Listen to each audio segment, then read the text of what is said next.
Hello and welcome to my podcast Up Your Total Glow, your podcast for your body, mind and soul to support, guide and empower you to uncover the most glowing, healthiest and feel-good version of you. I am super excited that you are here because if you ask me, there's nothing that looks and feels better.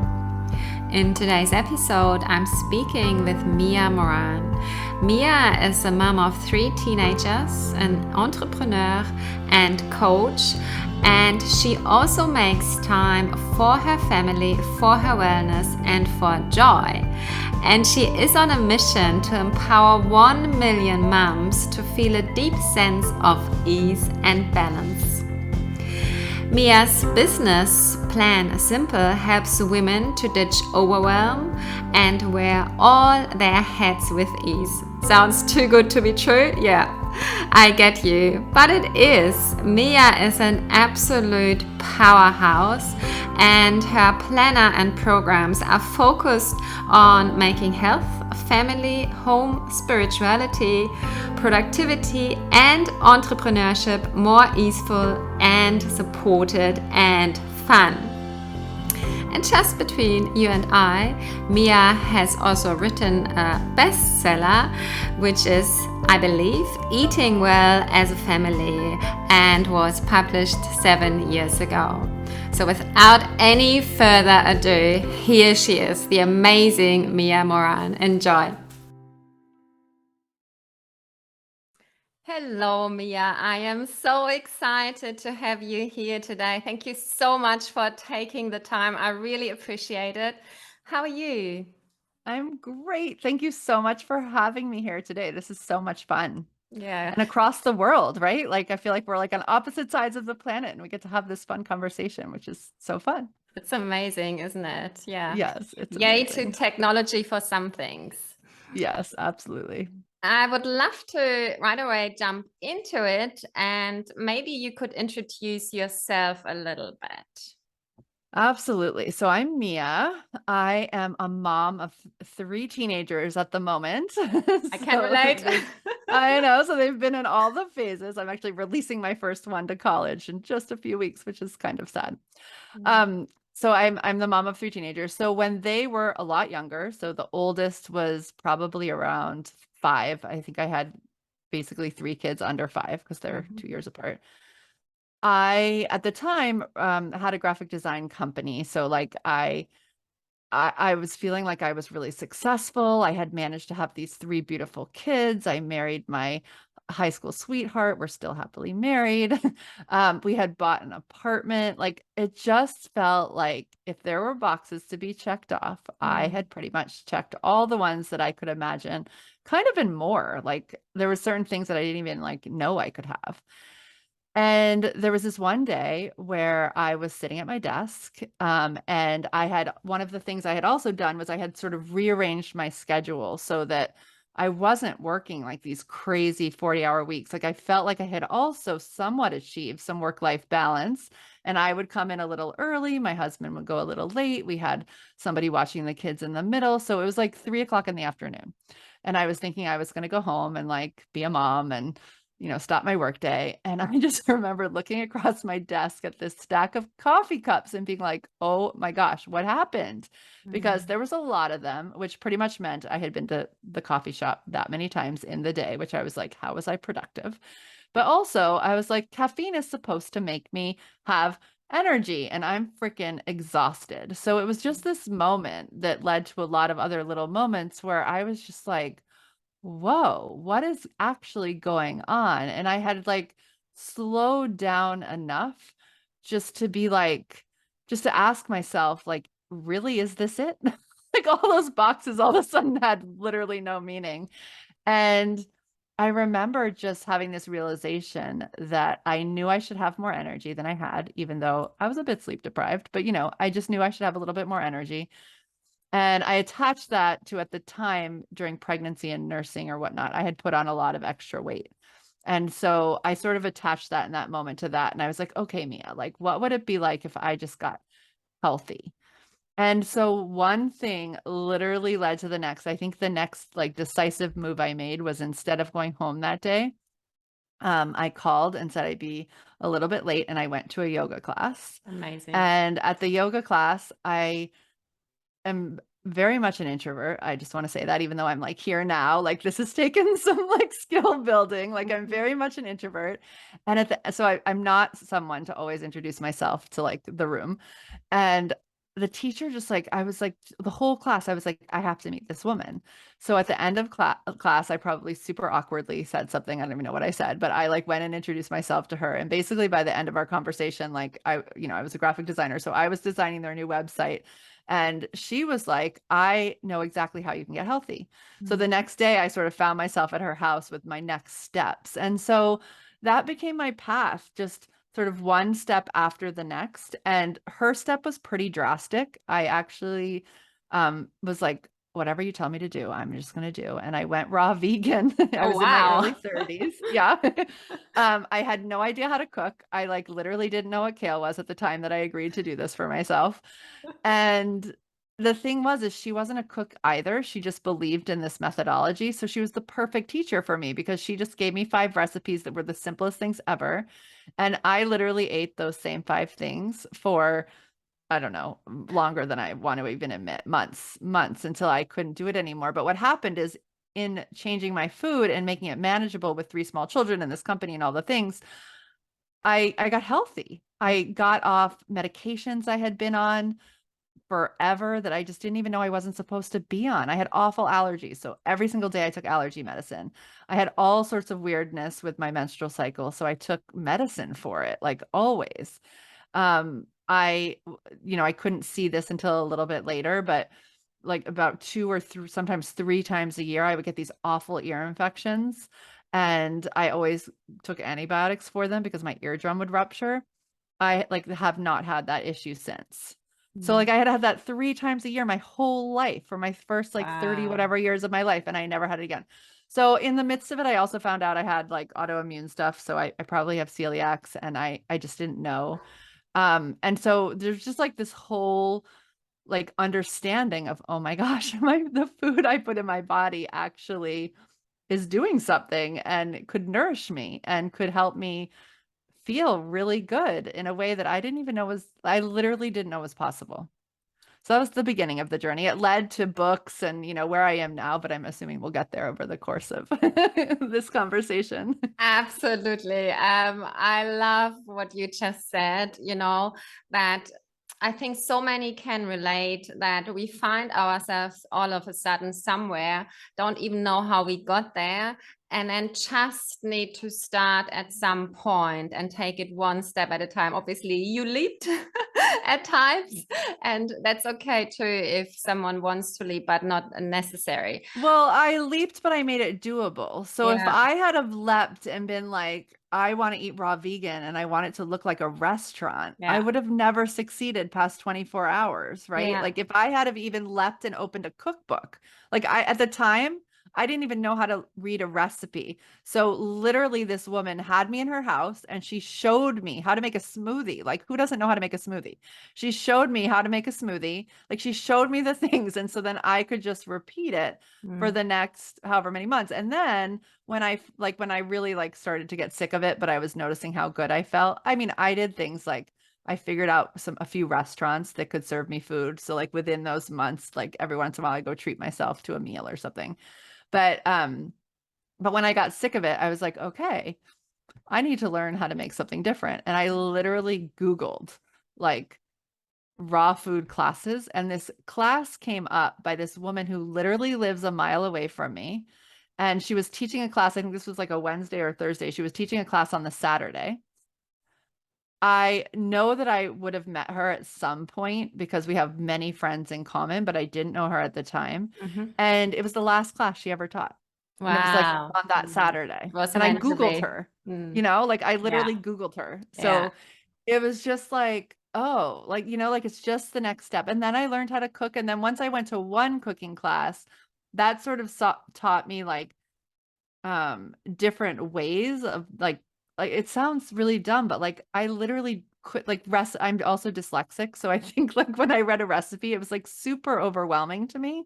Like Mhm. I just quit, and it was before everyone had YouTube videos. Now I Mhm. sort of tend to videos, but I just didn't know how to I didn't understand that you could put nuts in a blender and they would make like something that was creamy. Like I couldn't have imagined that. So I needed to go to this class. And then I was able to open all these books and follow all these people and really be able to make amazing food.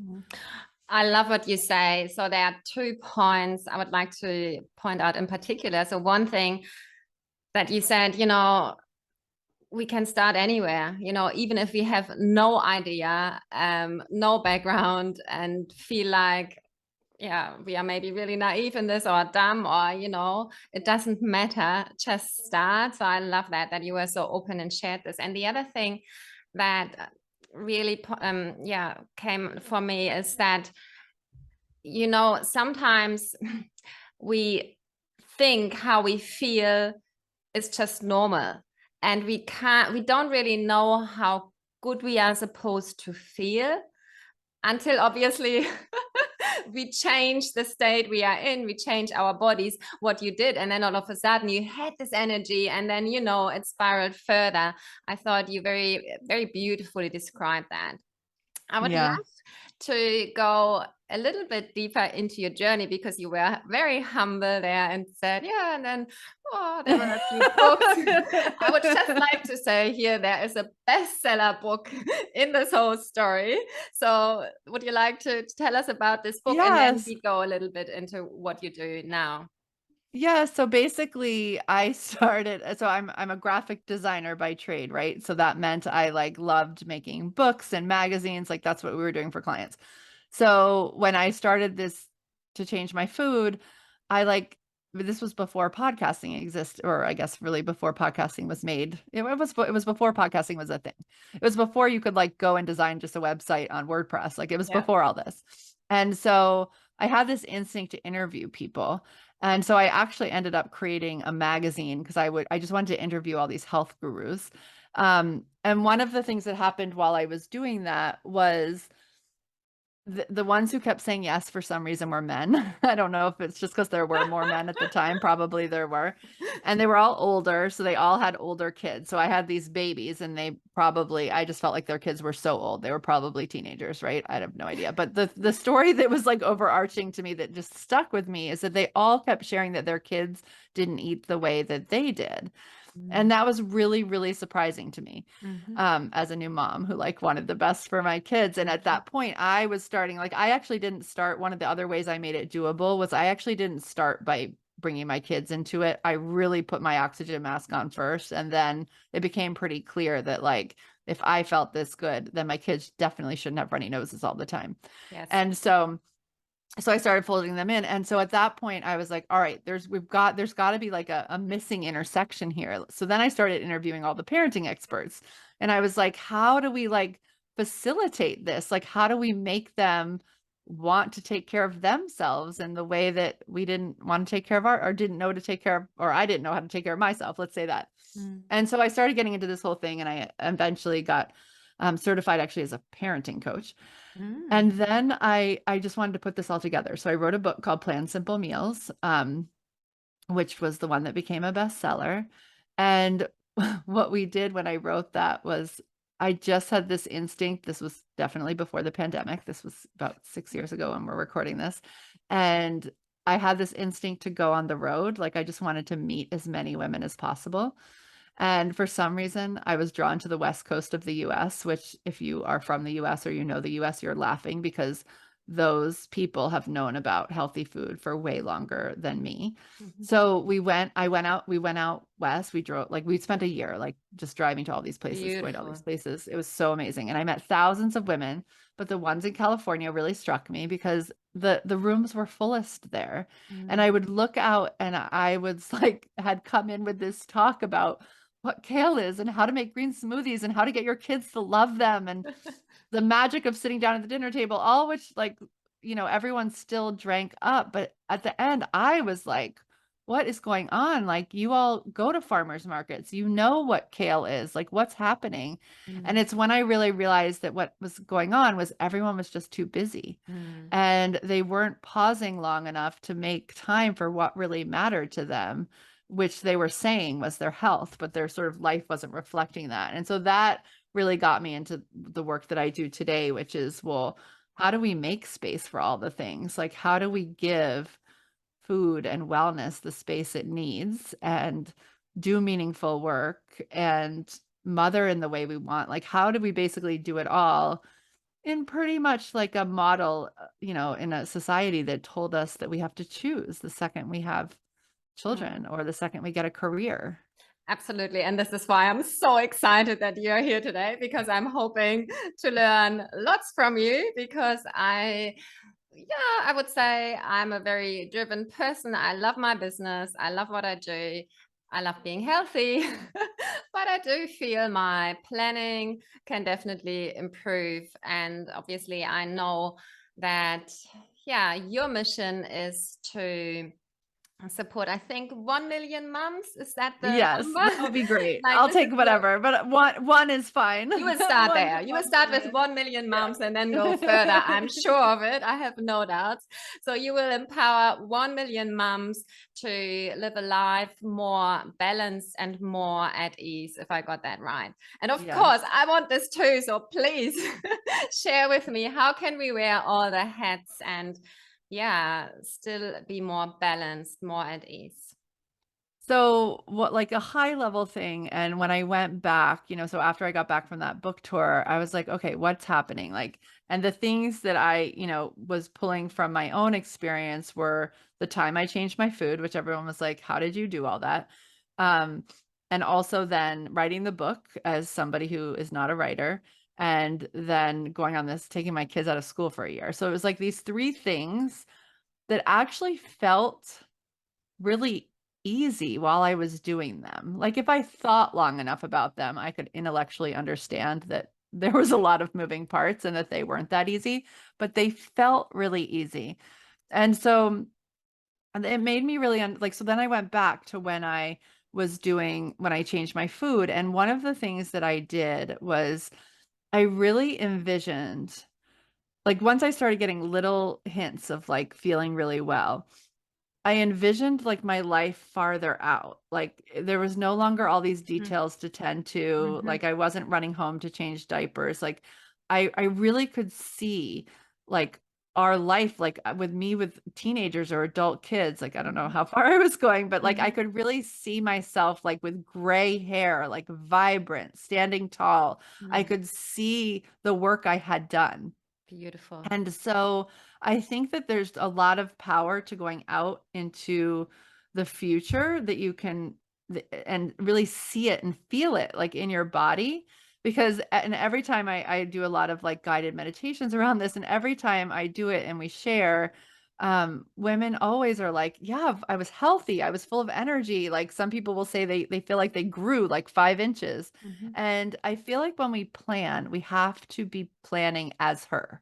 Mm-hmm. So it's like you're not planning Mm-hmm. today. Like I feel like when we're planning today is who we are just right now. We're like it's gonna feel like we're moving around this Jenga board because like there's all these pieces. But when we're planning from her perspective, it's almost like what can she give you Mm-hmm. that can help you make your way to her with ease because everything about her is filled with ease. Mm-hmm. So really connecting her is super helpful. Like I feel like I wake up every morning and then I reclose my eyes and I like, just imagine her and who she's surrounded by and like the space she's in and all the different things. And that really helps set me up for planning, for making a plan for the next even 24 hours that's in alignment with her. A lot of times what I say is planning is a gift from um your let's see, from your future self to your past self. Is that right? From your past self to your future self. From your past self to your future self so that you Mm-hmm. can be in the now. Mm-hmm. Mm-hmm. Wow, beautiful. Right? So from Yeah. so because a lot of times I think especially as, if anyone listening is, feels like they just want to be that person who goes with the flow and like, just like we want to be natural. Like, you know what I mean? Like there's Yeah. this whole like myth, I think, that we're sold that somehow that means that we're literally choosing in every second. And I have found that as I plan, I actually give myself a pathway to freedom, Yeah. which is very different, I think, than what we were taught. Like, it's only by planning Yeah. that I could work 3 days a week instead of 5. Yeah. Like, you can't just go with the flow Yeah. and work 3 days instead of 5. Fully agreed. Fully Right? agreed. At least, yeah, Yeah. Or doesn't work if for you've me at all. figured it out, tell me. But yeah, and I think part of it is like, is just like how our world is unfolding, Yeah. because there's so many choices that we're making on a second to second basis. Like, I'm looking down at my desk right now. It's like, do I pick up my phone and check Instagram? Yeah. Do I go look at this Yeah. alert that's happening right now on my computer and like see what's happening? Oh wow, like there's just so many bright shiny objects, and there's so many choices even around what we eat and like the way we move our bodies. And so if we're literally making ourselves choose all day long, Mm. we're missing out on Mm. what's right there that we could experience. And would you say also that it's from all those different choices that the overwhelm is coming, or part of it Yes. is, yeah.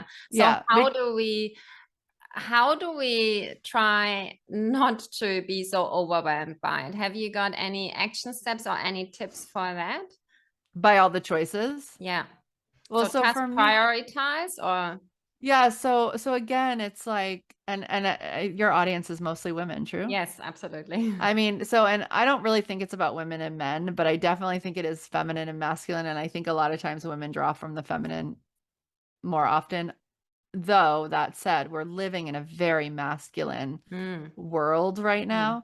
And so the masculine world has us pulling from the outside, right? So like, this is the diet we should do. This is the school our kids go to, and this is their schedule. This is like, so it's all these things from the outside that we're trying to put together. Mm-hmm. If we're really being honest with ourselves from our feminine energy, just like you can close your eyes and you can see what your future self looks like, you can close your eyes and be like, what do I need right now? Mm. And no one is going to get like, I need to work myself to the bones and burn myself out. It's like, And be oh, super stressed and yeah, like you're, and the thing is not everyone's either going to come up with the same things. yeah. So I know some people are like, well, Mia, of course I'm going to close my eyes and I'm going to imagine myself on a beach. Well, that's not true, because if I'm really like, sometimes that's true in the middle of winter for me, but if I close my eyes right now and was like, what do I need? I might come up with like, oh, you know what? I've just been, I've been for a week with 12 women live at a retreat doing the Wow. health piece, which has been amazing. And I'm tired. So I might need a nap. Mm. I might need to remember that what my body really needs right now Mm. is like clean, not sugary food, because though I was at this event and it was totally clean food, we did have some fun desserts that I don't normally have that were, gluten-free and dairy-free, but had some sugar. Mhm. So it's like, so it's like, if I close my eyes, that's what I need. Now, so what I could do is I could write on a Post-it right now, like, okay, 2 p.m. I'm going to look at my schedule. Great. I have like podcast interviews. I have to write this email. 2 o'clock, I have like a little window. Maybe I'll just go lie down for 20 minutes.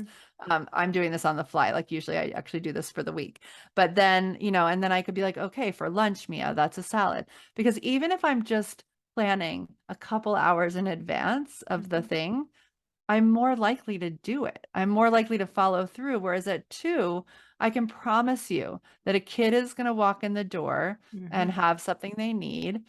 Or I'm going to get hungry, or I'm going to think I'm hungry for something that my body doesn't really want, but maybe I'm just tired, because literally I had the intuitive hit that I was supposed to take a nap. So maybe I'm just tired. And instead of going and taking a rest, I'm going and grabbing tea and a cookie, so it's like, we're just so smart. But it's really helpful to make any little choices that you can, even 20, like whenever anyone starts with planning, I always say, like, just when you go to bed, look at your next day and like decide what you're going to eat, and decide like the 3 things that these things you want to do. I'm not saying that you don't have to do your work, drive your kids to school. I'm not saying that at all. Of course, all that is going to happen, but we fill in with all this stuff that doesn't really serve us. So I this is agree. really about like looking where there's spaces and really proactively feeding yourself well and moving your body and, or not moving your body and taking a nap, really doing what you want, which, like you totally know what that is. Everyone listening knows what that is, even if you're saying you don't. Yeah, I love it. I feel, often, people say, well, it's not sexy to plan. And that's what you said before when you said, it's nice to go with the flow and all of this.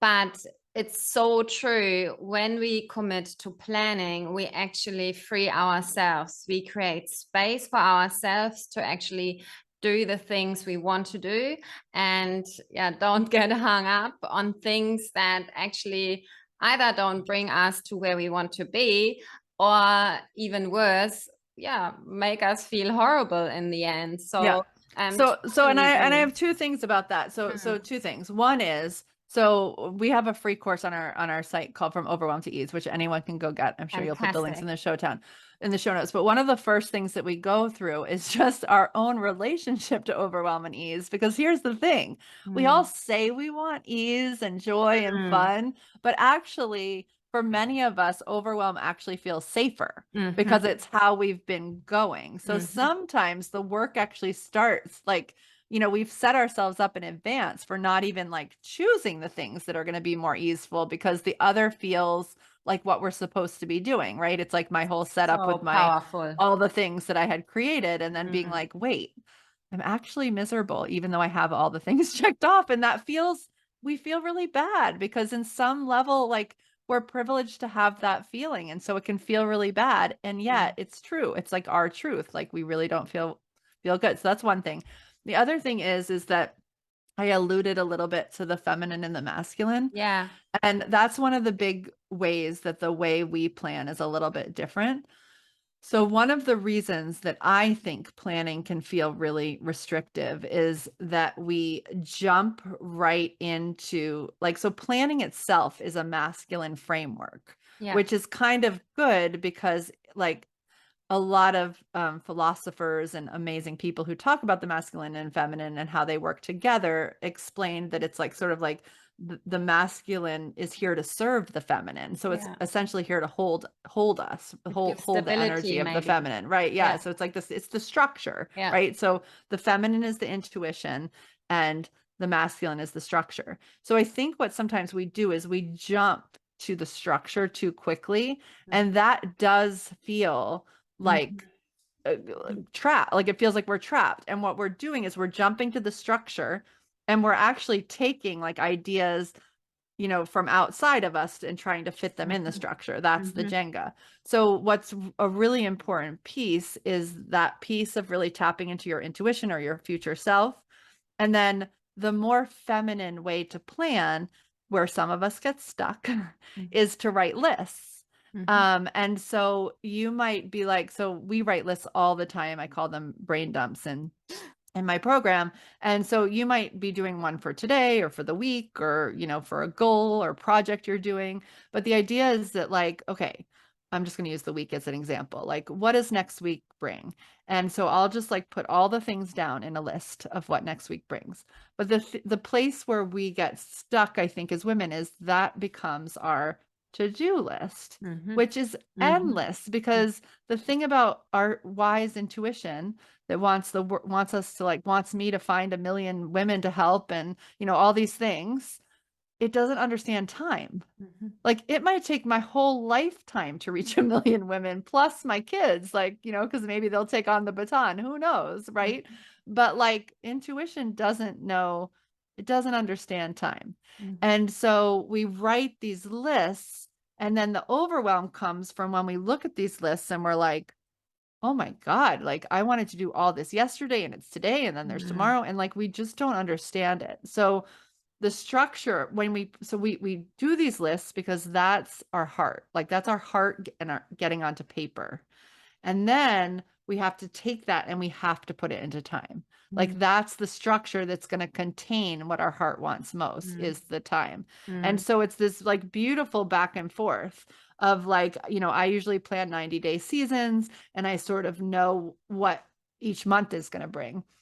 And then each month I look at the weeks and I'm like, okay, like, is this still working? Because the other thing about the feminine energy is like, and about being a woman is like, we're in cycles and we're in different seasons. And so we're constantly needing to check in to make sure that like, we don't want to just throw everything into a calendar and like call it finite. But I find that it's really helpful if I understand to the best of my ability, my weeks, and then I recommit day by day. Like I recommit each evening for the next day to really understand the agreement I've made with myself and to overcome any minds, like both overcome any mindset things that I might have about that, but also if I've decided I'm going to go to, I don't know, spinning class and I have my period, I might prefer to go to yoga, if I didn't call that right. And so, but what I've agreed to is that I'm going to move my body. And so I just switched that out, that week, because I understand where I am in my cycle. So it's this constant, like, it's this constant tuning into ourselves, but always checking that in the calendar. One of the things that we do that creates that overwhelm is we just hold everything in our heads. And so one of the first exercises, besides going out to your future self, especially if you like can't do that I love telling people to do, is just set a timer for 20 minutes and literally like write everything on a piece of paper, from like, I need to go get toilet paper, to I wish I could try that new eating protocol, to I want to write a book, to, like everything will come out. Like I wish my kid was happier. Like, so the things that we can control and the things we can't control, the little things, the big things, they all come out. You dump them.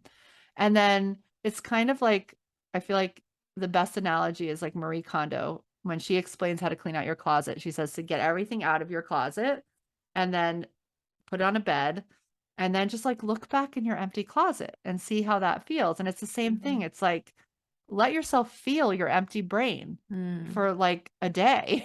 Just tuck that list away. It's not a to-do list. It was just a brain dump. And then after you have some clarity, you've like emptied yourself out, then you can go back and try to make sense of the things. But we don't usually give ourselves the benefit of like empty, of like pausing, of space. And I think that that's really, really powerful.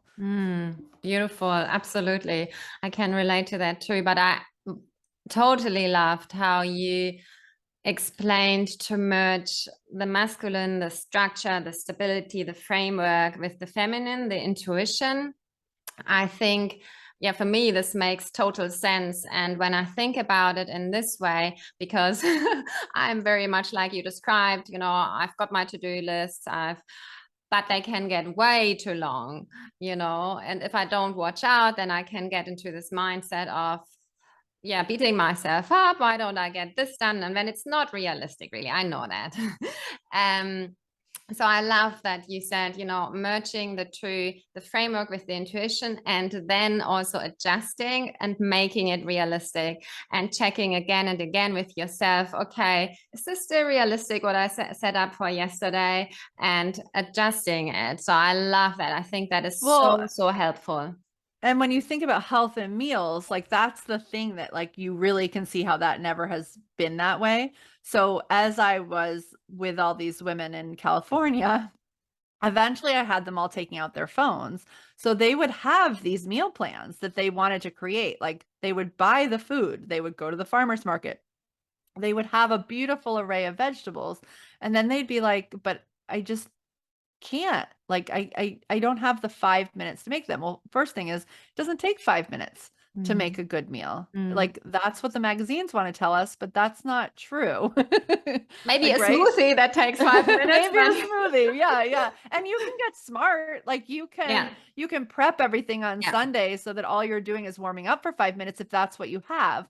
But you don't even know what you have until you see it in time. And that's like where I think we make the mistake. And so especially with meal planning, it's like sometimes when I go on like Instagram or Pinterest, it's like you see these beautiful chalkboards with like the meals of the week all written out, or like these lists. And that's great. But if you don't have 30 minutes from 5:30 to 6 to make the meal, and then you certainly don't have time to sit down and enjoy it, like that doesn't do any good. So I'm literally putting everything in my calendar. And I'm kind of obsessed that we can do it all and that we can create balance around it. So one of the things I do is, I'm sitting here like at my desk, so I have a paper planner that we've made.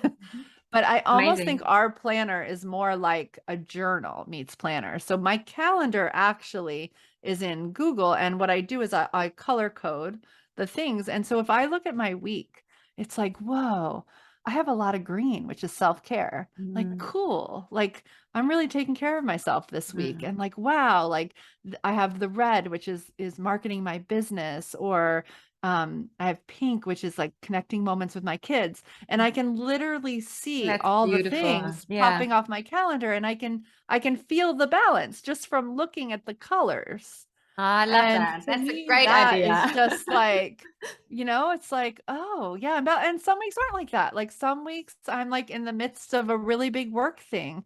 And it's like, okay, like there's a lot of like, you know, there's not a lot of green here. So how do I balance that then the next week? Mm, Right? Like if I'm going to really go all in the way I want to this week, great. It looks like this. And then how do I take the next Monday off? Or, so I'm constantly like, I feel like one of the other things about balance is because we're talking time, we almost think timelines, but balance is more, I think of it more as like the old-fashioned scales, the old-fashioned weights. It's more like a weighted thing. So yes. everything doesn't have to be equal, but it has one of the reasons I love colors is because like some of the tasks I like to do least, they sometimes start off taking the most amount of time, especially in work. So I make them a really light color. So they might take up a lot of time in my week, but I know that like someday either I'll get more efficient at them or I'll outsource a part of them. Like there's something about them that's going to get quicker and more efficient over time. But then I'll make like, you know, my movement hot fuchsia, so Yeah. I can like literally see it popping off the face. Yeah. And I might only need to do that for 30 minutes, but I see that I'm Yeah. tending to that, right? So it's less about like everything having equal amounts, and it's more like you're creating this like work of art that is your life. Um, And I that guess you whatever balance means to you individually, because I also think that is probably very different for every single each and one of us, you know. And what's really important is not only is it different to every single one of us, it's probably different from season to season, from week to Mm, week. So one mm, of the things that we ask in our planner is like, how do you want to feel this week? mm. Right? And you like making money for women, like that can be a beautiful act of self-care, which might have more Great. work tasks behind it, right? Like, Yeah. and then that week you might have to have really thought about your meals on Sunday in order to like lean into that week, or you might, have more smoothies or have eaten out more than you want to, but like you can see it in advance. You can like choose. We get to choose. And so you can really the thing about planning is you're choosing in advance. So you're not using the part of your brain that thinks you're Mm, running away from a tiger. mm. You're Yeah. using the part of your brain that's connected to your inner wisdom. Mm, And when we're making a choice whether we should have cake at a party, we are using the part of our brain that thinks a tiger's about to attack us. mhm, And of course we're going to choose the cake because we don't want to starve. Like it's not a bad, like, and then we beat ourselves up and it's not even a bad thing. It's literally the way we're wired. Right. So Great. it's like Mm, when we give ourselves the space to make this plan, we have so much more chance to have balance. And again, yes, it's whatever it means. So like at a time when I was really trying to change my food, there was a lot of food taking up my day mm, because I was getting used to it. And mm. now I Yeah. don't I don't need to think about it so much. Of course. Yeah. And I think what you just described, this is where the ease really comes in. And I love that. Oh, there are so many tips that I will take from you. So I totally love the color coding. I will use that. And I also loved how you described right from the beginning that you close your eyes and you envision yourself, your future self. I think that's super helpful. And I also love how you always come back to the moment, to the here and now, and then try to be or yeah, connect with your intuitive self in the present. So I totally love all of these tips. Amazing. So Oh, if one wants to work with you or with your amazing programs, where can we find you? yeah. So the best way is to go to plansimple.com, which is Mm-hmm. just our website. Mm-hmm. And Pretty much all the time. I'm like thinking, I'm like, are we up to date right now? But yes, we always keep up to date, upcoming. We try to have at least one free workshop a month. We always have this course that you can always take, but we Amazing. always try to have one free a live workshop. And then our programs at this point are all about follow through. So if you're, working with someone amazing like Ruth, or you're trying to, you have a whole desktop full of, you know, business courses you've taken, or, how to flower arrange or whatever it is. Like, we're always downloading things these days, or looking for things that we want to do, or you're wanting to connect with a kid. We're the people who really help women follow through on all the things. And that's what our paid work is about. I Follow through. have no doubt. Absolutely. I love your work. You are absolutely amazing. I would love for you to give my audience 3 gold nuggets of all the things we've discussed or whatever comes to your mind. So if you if you could just give 3 gold nuggets that would help them to live a life more at ease and not an overwhelm, what would that be? Really briefly. Yeah, so the first one is just like, you are 100% worthy of Mm, ease. mm, And just remembering that as often as possible, because the world is not created to remind us of that on a regular basis, true. right? So we are born worthy, and then we're Mm, conditioned to think all these other things. So ease is your birthright. beautiful. Oh, And then, there's so many circumstances, especially right now, all around us. true. I think we're in such a unique time, such a beautiful time, actually. Even though I think it feels sort of dark and heavy to many of us at many moments. But it's such an opportunity to understand our connection Mm, to this planet and to this universe, and how us really standing up for what it is that we know we're meant to bring in, to be, how healthy we're supposed to be. Like, it's mm, such a unique opportunity to just play with that. mm, Like, just play with, how can I be healthy today? mm. Right? It Beautiful. doesn't have to be heavy. Mm, We can live in a heavy world and play with how to be healthy. mm, And the third thing is definitely going to have to be, and then, make a plan. Like, the simplest way to make a plan is to have a stack of Post-its by your bed, or note cards, or whatever small kind of paper you have where you are. And just before you go to bed, write down what you're going to eat the next day, and 3 things that are going to move you toward your ideal life that you can do the next day. So, like, we're not talking about things that take up your whole day. It's like, I'm going to mm, Google, I don't know, the trip I've always wanted to take, or the place I've always wanted to live, or a healthy restaurant in my town. Like, it doesn't have to be a big thing. It's just, you're taking the next step. I'm going to call that friend and connect with her. mm. And we're just doing it. Beautiful. Beautiful. I love it. I love your wisdom, and you really are full of this ease that you're talking about. I can really feel it. It's amazing. Is there anything that I haven't mentioned yet that is really still important to you? Um,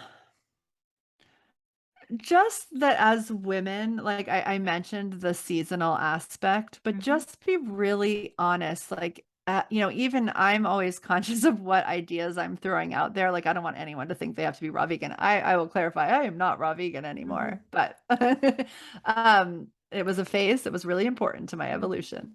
Um, but we all are in different seasons. Right now, I happen to be heading into the perimenopausal one, which mhm, has its own unique attributes. mhm.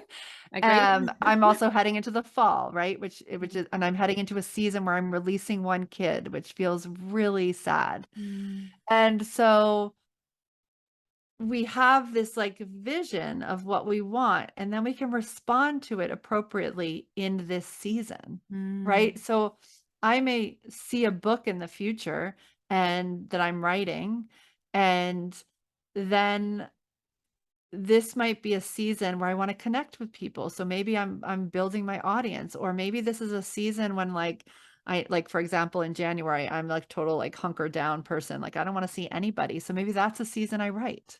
So Mm. it's like there's always something appropriate that like doesn't feel like a push, that you could meet your future self in this season. So just be honest about what season you're in. There's no right or wrong season. You don't have to follow the world seasons, but just knowing which one we're in, I think is really, really helpful so that you're Mm. responding. I love that. And that's, yeah, for me, this really reminds me of Ayurveda. And Yes. even though I've studied Ayurveda, I have to be really honest and say that I think this tip for me is super helpful because I'm still not doing that. I still find myself pushing beyond the season I might be in. So thank you so much for reminding me of this. For me, I think this is very good to hear. Oh, good. And I'm very conscious of your time.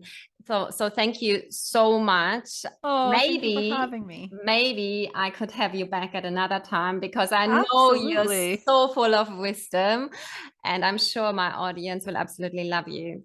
Mia, thank you so much for the work you're doing. You are amazing. You are brilliant. Thank you for making our place a happier, healthier place, more at ease and less overwhelmed. You are amazing.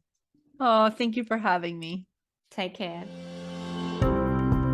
If you enjoyed and loved this episode, and I'm pretty sure you did, how could you not with this amazing powerhouse of a woman, Mia Moran? So if you did, then please do me a favor and like, subscribe, and review my podcast, because if you do, you can help me on my mission to make our world a healthier, happier place. One person, one podcast at a time. I know that you were born to live your best life and feel absolutely amazing in your beautiful body, in your brilliant mind, and in your boundless soul. So what are you still waiting for? Please make sure you do. I believe in you. I'm your biggest cheerleader. Keep glowing. Much love.